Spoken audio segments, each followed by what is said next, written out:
Hello, everyone, and this is John Denton here, and another in the series DNA of Business. One of the things that I do for business owners is that I work with them to help them get their businesses ready for sale.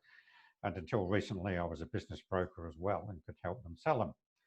I don't do that anymore, but I'm still working with business owners to turn their businesses into a saleable asset. And recently, with what's been going on with this coronavirus and the pandemic, it's made me think, what on earth is going to happen to business valuations and business values going forward? And when I thought about that, I thought, well, who would be the best person to be able to answer that question? And I thought of a gentleman called Chris Milne, who's joining me on this session today. So welcome, Chris. Thank you, John, and welcome to all your listeners as well. Thank you. Great to have you here. A little bit about Chris. Chris has been a business valuer for over 25 years. He's co-chairman of the Australian Institute of Business Brokers Registered Business Valuers Committee. He won the AIBB 2019 Training Award for Services in Training Business Valuers. And Chris also publishes a business values newsletter that's been going since 1990. And most business brokers in Perth certainly, and around Australia, would be familiar with Chris's newsletter. So I thought this is a great question to put to Chris, who knows everything. Isn't that right, Chris? You would have seen everything in business sales apart from a pandemic. Well, I think that, it's a bit like a hospital hand pass here. Thanks very much, John, as far as what's going to happen to business values with the coronavirus. And I think that most of us that have been in business for a long time have seen pretty much everything except for the coronavirus.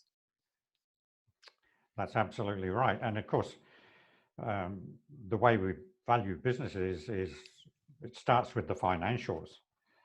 And I mean, what this is going to do to a lot of businesses and their financials is just going to, well, how do you do it? I mean, what do we do going forward? Yeah, well I think what we've got to do first is initially we can't sugarcoat what's happening in the marketplace at the moment. So if you're speaking to brokers throughout Australia, what they'll tell you is that all of the deals that they're pushing forward to settlement at the moment, or most of them are falling over, and that the purchasers are now not willing to commit to buying a business. So when you look at that scenario, that the immediate panic sort of reaction is that business values have plummeted, or not all, but a lot of business values. Most people are thinking that business values have plummeted, but when you take stock and break it down a bit, that's not actually the case. Okay, how do you say that? Why do you say that? Well, when you're looking at a business value, you're looking at what we call the market value, and the market value is where you've got a business owner who's looking to sell his business, but he's not reacting in panic. He's not reacting in compulsion. He's going to take it through an orderly sales process. What the people have, sort of the immediate reaction is probably what people are thinking of as more of a forced sale value, and that's a value where they have to sell immediately. And once again, if you're trying to sell, for instance, a restaurant in the current marketplace, given that possibly be closed for 3 to 6 months, then you're not going to sell that for a very high price. So, but that's a forced sale value rather than a market value. Okay.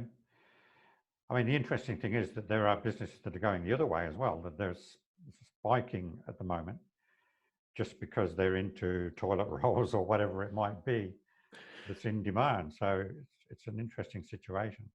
Well, that's right. That's sort of the opposite end of the coin as well. What people are looking at, what the astute purchaser is looking at when they're buying a business, is they're looking at the sort of longer term future maintainable earnings, and they're not going to concentrate too much on either the immediate losses incurred by what's going to be a short-term event, we hope, in the coronavirus, Yeah. or even the positive sugar hit.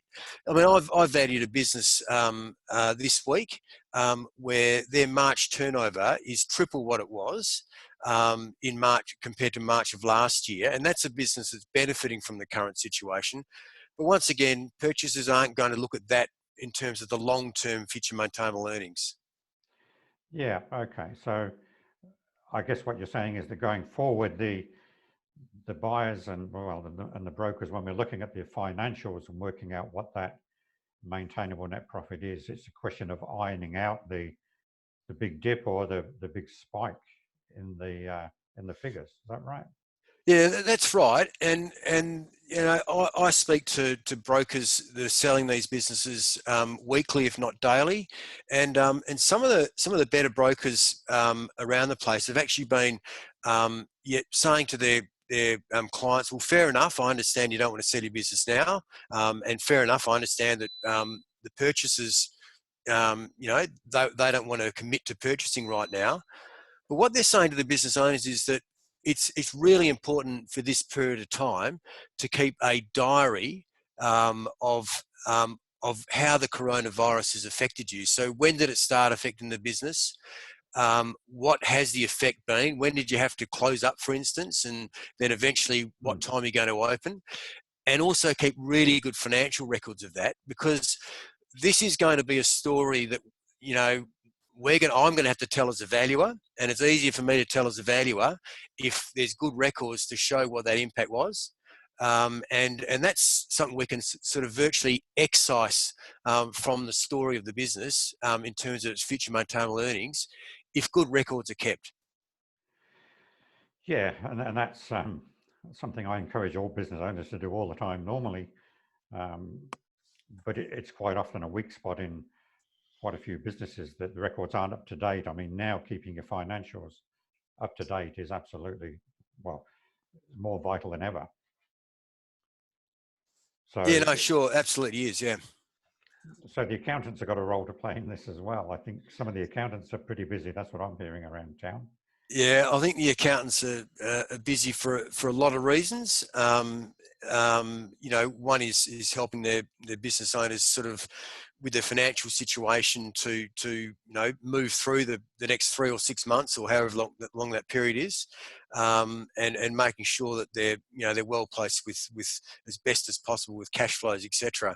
But I think we've got to break it down a little bit in terms of business values, and we've actually got to concentrate on what your business is going to be worth in sort of the medium to 12-month period after the initial hit of this coronavirus, because that is really what we're talking about, market value, and I think, you know, we've actually got to concentrate on maybe what we can call AV, which is after virus, and rather than DV, which is during virus, because that's for sale value. So let's talk about, you know, the market value of what, you know, the various small business types might be worth when this has moved through a little bit, because that's the reality. That's what we should be aiming for now. Mm. Yeah, it's interesting, and I think a lot of businesses will change and actually come out leaner and meaner on the other side of this, whenever the other side is. Um, and I think it's absolutely critical that business owners are thinking like now, well, how am I going to get out of this? Have an exit strategy for the virus and be ready to hit the ground running, because a lot of their competitors will have gone by the wayside. So it sort of creates an opportunity for those businesses that are well prepared and well set up whenever we get out of the other side, you know. And I think that's going to be a gradual process. I don't think there's going to be a day when the government suddenly says, okay, you can go to the pub now and you can go to the footy and everything's back to normal. No, I think you're right. I think you're right, and I think that you know, every situation teaches us something, and maybe you know, some of those scenarios will be that if you're running a business that's using office space in the CBD, and you've worked out that, actually all of your employees actually work pretty well from home, maybe there's not such a need to work from the CB office space all the time. Maybe there's, more sort of hot desks and a few meetings and that sort of thing, because, face-to-face is still good for different scenarios. But it could be some changes, and you can learn things to make your business more efficient out of this period. So what do you think it's going to do to commercial real estate and office rentals? Yeah, well, I think both, not only the commercial office space, but also perhaps retail. I've long been when you do the research, the businesses that are growing in the retail space, for instance, the ones that are online. I think online in the last few years is, the industry's been growing at sort of 14 to 15% per annum, whereas the bricks and mortar has been losing market share, and that's also on the basis of digital marketing, where all of a sudden you become a retail business that you might be selling your stuff not just to your local community, but you might be selling it to America, depending on what your product type is. So the two things that have been growing businesses a lot in the last few years have been that online marketing, that digital marketing, and also the online business rather than necessarily bricks and mortar. There's a place for both. But I think considering those aspects is a good way to go. Yeah, it's interesting. It's driving the market in interesting directions, and it's also. And sorry, just to answer your question on what that might mean for commercial and retail space as far as the rentals go, the shopping centres, you can already see what they're trying to do. The larger shopping centres, they're trying to create more of an entertaining place to go rather than just go and shop. So they're going to be trying to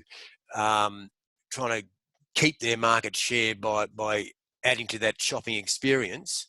But there will be a lot of pressure. I can see that the vacancy may well increase, and in both commercial office space and retail, that could be a way of going forward unless something else changes. Do you see like a recession coming out of this? I mean, that's what the economists are sort of predicting. I do. I think that I'm not an economist, but I do a lot of research for the Business Values newsletter, and I if you look at what the economic professionals are saying, there's very, very likely to be not only a recession in Australia, but broadly a world recession. And once again, there's also things that are going to impact there. There's going to be, higher unemployment potentially. There's going to be a lower Australian dollar, and so once again, all of these things feed into what are the business types they're going to do, better going forward, and the ones that are going to do worse going forward. And if you've got an existing business model, maybe you can change it slightly so that you end up being one of the better ones rather than one of the ones that doesn't perform so better. So, and maybe that's something we can sort of go through a bit.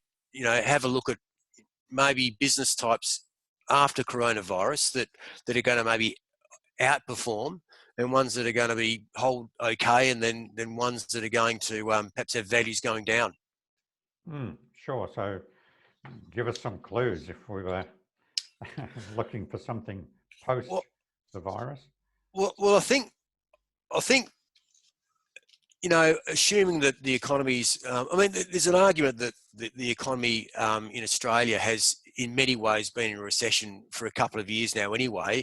When you analyse the GDP growth, yes, there is GDP growth. It was only 1.7% last year.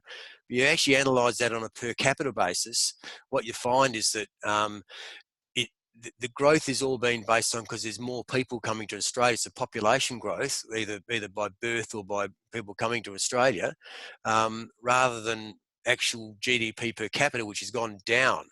So, Mm. so we've already in some ways, had some sort of recessionary pushes, but I think we're now going to move into what a technical recession, which is, 2 quarters of negative growth. And so what happens in and this is where we can use our experience, you know what I mean? But coronavirus, no one's really got experience of that, but what we do have experience with, people who've been in the market for a long time, is what happens during recessions. And what happens during recessions is it's generally a flight to businesses with less risk, and there's also a scenario where the higher unemployment can actually cause greater demand for that sort of smaller business, that buy a job business. Mm. Yeah. So those are sort of two areas where, if your business is positioned in those areas, it may be okay for you. It may be, there's some positives out there. So I'm sort of going through the business types that perform well and sell well in a recession. And what comes to mind for me, I've got some notes here. There are things like stuff that's got businesses that have got consistent recurring customers, demand and revenue. And we're talking about things like financial services, accounting, insurance, financial planning. With retail is also, if you talk about retail, it's probably more of the stuff with an inelastic demand curve, so that non-discretionary stuff like your supermarkets and your liquor stores, rather than the high-end jewelry or sort of those discretionary items. So that Yeah. Yeah. you're talking about non-discretionary manufacturing wholesale. So that might be essential foods and cleaning products and stuff you use regularly, rather than, once again, the sort of more luxury items. Essential services like medical or medical related, aged care, education, all of those essential type services. People still have to consume those services during recessions. Mm.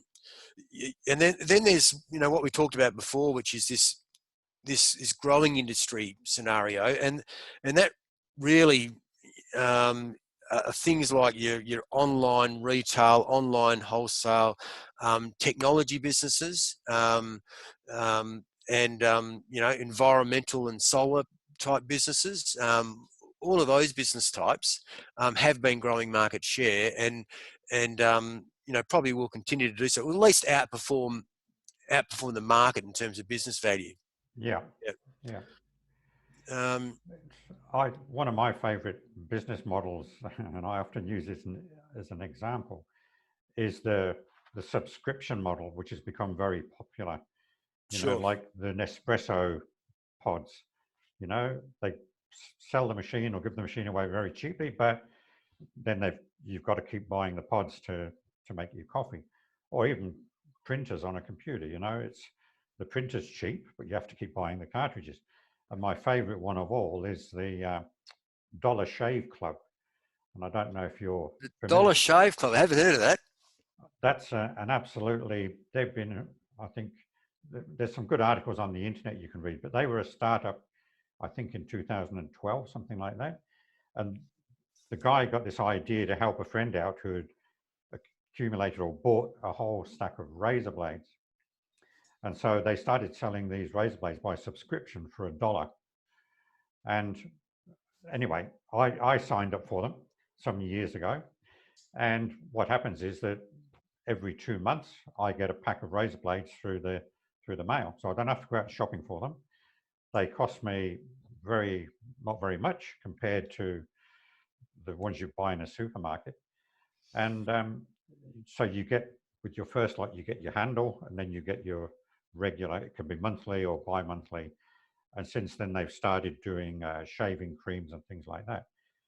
So, and I've been with them for years, and the business was so good that after 5 years, Unilever bought them out for, it was over $1 billion. You know, It's massive, and I'm guessing too that because it's sort of online and so forth. Once again, the market is not localized; it can be anywhere.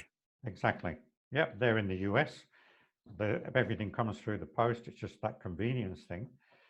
And yeah, it was such a good business model. Unilever just snapped them up. And now, of course, they're selling all the other products that go along with razor blades. So that's a really, really good model. I think it's And the it's a, fantastic model, and isn't it funny to notice how it's even some of the corporates, like if you look at MyOb, for instance, years ago you used to be able to buy their software and chuck it onto your computer, and that was it. And now we're all paying subscriptions. So, yeah, and it's like, that regular recurring revenue. And so, you know, that's what, there's a lot of business types that can actually move to more of that model, isn't there, John? You know, and if you can do that, that's going to, you know, from a valuation point of view, people like to see consistent recurring revenue rather than relying on one-off purchases. yeah, absolutely. Love it. If that's more relationship sort of selling than transaction selling. It's where the business has got a relationship. Anyway, There's I probably could, it's probably also I've just got some notes here on the businesses that are, you know, if we break it into three sort of, you know, those are the businesses we talked about that are perhaps going to outperform. I've got a list here of my opinion on business types that are going to hold steady or maintain only moderate downside, which is not a bad result in recession. yeah, And then there's also, you know, the ones that are going to underperform unless they get some business coaching and so forth to actually change their model a little bit. So maybe shall we go through the ones that I think that perhaps will be in that hold steady yes, please, scenario? Chris. Yeah, that'd be Yeah. great. So you know, and this might surprise a few people. I think a lot of people will be looking at tourism and going, oh well, you know, that's not going to go too well. And look, I'd 100% agree with them, and I'd probably tell them not to invest in a cruise ship business because I don't think the cruise ship business is going to go too well. But if you're looking at domestic tourism, that's one that I've marked that might actually go okay. And the reason I'm saying that is because for two reasons. One is that I think there will be a little bit more awareness and perhaps even fear of travelling overseas. And also the more expensive holidays overseas will be that higher discretionary item that people won't pay for as much, particularly given a lower Australian dollar. Yeah, So you've got a lower Australian dollar. You've got people that perhaps don't want to spend the big money on overseas, and there's also fear of flying over there. There's actually more.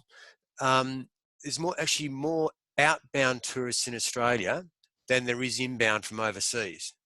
So when you look at that scenario, if more of those outbound tourists from Australia holiday locally, there's a really good chance that the local tourism businesses are going to go okay. And so, you know, they should be ready for that. yeah, Yeah. that's a good point. I mean, it's you wouldn't expect tourism to be something that you would get into, but yeah, down the track, I mean, it makes sense. Yeah. The other one is, and this is you know, what you see in recessions is that people sort of move down the pecking order of expense items, and so, you know, it might be that the high priced sort of top tier restaurant might suffer a bit, but a lot of people, rather than do that, they might be spending the moderately priced restaurant or even takeaway food. And you know, pizza shops do well in recessions, as do liquor shops. uh, so Yeah, so I think there's a scenario where that happens, and that can even occur in a lot of, you know, discretionary businesses, and that can even be jewelry. If you know, jewelers selling really high priced stuff, if they move down a level, they might go better than rather than trying to stay in the high price stuff during the recessionary period. So the other one is um, and this is a special one with an asterisk on it. Any business that has shown resilience during the coronavirus, I think is going to get a big tick. So someone's buying it, they look back and they see how it travelled okay during the coronavirus. They'll probably say, well, that's pretty recession proof. That's a business I'll buy. So I reckon that's going to get a big tick. And the other one is maintenance businesses. And in recessions, people don't go out and buy the flash new car. They keep the old car going, and that goes not just with cars, but with a lot of things, and even businesses that, their plant and equipment and so forth. They'll be probably working to patch that up and maintain it rather than buying new stuff, and so. Once again, maintenance businesses tend to go okay in recessions. Yep. So those are kind of and probably any other business that benefits from a lower Australian dollar. So your exporters, etc. Yeah, Yep. that's a good point as well. Yeah, there's always winners and losers, aren't there? I think you've given a few people some hope with that. There's a question came to mind. Yeah, and the other thing is creativity. Businesses have got to be a lot more creative. We went and picked up a pizza the other Friday from the takeaway shop at our local shops. And next to the pizza shop, there's a Malaysian takeaway and there's a fish and chip shop. And whilst I was sitting in the car, my wife went in to pick up the pizza. You've got the guy coming out of the Malaysian with takeaway food and out of the fish and chip shop and taking them into the pizza shop. They were pooling their delivery resources. Fantastic. That's great. It's terrific to see, isn't it? It's just, let's get together and see how we can help each other out here. No, I think that's fantastic. And even though it's probably the negative view, I think it's actually worthwhile going through the business types that I think are going to underperform. And the reason for that is that if you're maybe in that category, that there's an opportunity to think about changing your business model a bit so that you won't get caught as bad. Should we have a crack at that, John? Have a crack at the ones that are, because I think it's good to have the reality, and once again, these are my opinions. I don't think anybody exactly knows the outside what's going to happen at the end of the coronavirus, but these are kind of based on research and reading and so forth that my opinion as to what they might be. So businesses to underperform are that higher priced discretionary retail, discretionary anything, really. Do you know what I mean? Discretionary anything. So if people in recessions, people hold their purse close to themselves and they're close to their chest, and they spend money on necessities, and they're very careful about spending money on any discretionary items. And so we're talking about, car sales yards, probably international travel agencies, high priced jewelry, high priced clothing boutiques, and all that sort of thing. We're talking about, your upmarket restaurants, your discretionary service businesses like sort of limousines and high-end beauty and all that sort of stuff. That won't affect you and I don't think, John, the high-end beauty, but No, I'm not getting my nails done anymore. and also even the wholesalers and manufacturers of discretionary goods like upmarket furniture and these sorts of things, they're the businesses that tend to not go as well in recessions. Yep. Yeah.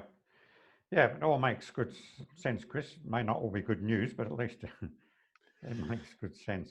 So, a couple of tips for business owners going forward before we wrap up. Yeah, so I think once again, just reiterating is that now's the time to, and some people have got this quiet, their restaurants are closed and lots of businesses are closed. So if you've got yourself a little bit of free time, if you've managed to, put some facility in place so that you're not too stressed about your financial situation, you can sit out, use the time to strategize. make sure you keep that diary and your financials well organized, so you can explain the period where the business wasn't trading as well, and when we look back on that, then strategize. And it might be strategizing if you're aware, if you're thinking, well, we are going to go into sort of a recessionary type phase. How do I remodel my business so that it's going to be in one of those sort of categories that's going to outperform rather than underperform in a recessionary circumstance over the next year or two? And that's where this is the time to get advice from people such as yourself, John, to actually prepare your business.